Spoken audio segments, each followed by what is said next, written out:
اور وہ ہمارا ملک صرف اس لیے اوپر نہیں گیا کہ جو حکمران آئے انہوں نے بجائے عوام کا سوچنے کے اپنے پیسے بنانے شروع کر دیے.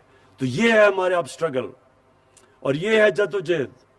اور قومیں اپنی آزادی، اپنی خوشحالی جدوجہد کر کے لیتی ہیں.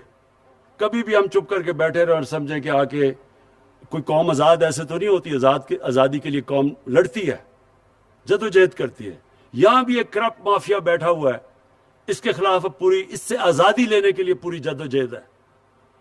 اور انشاءاللہ میرا یہ ایمان ہے کہ اللہ نے میری ٹریننگ ہی کروائی ہے مقابلے کے لیے ان چوروں کو ہرانے کے لیے، انشاءاللہ.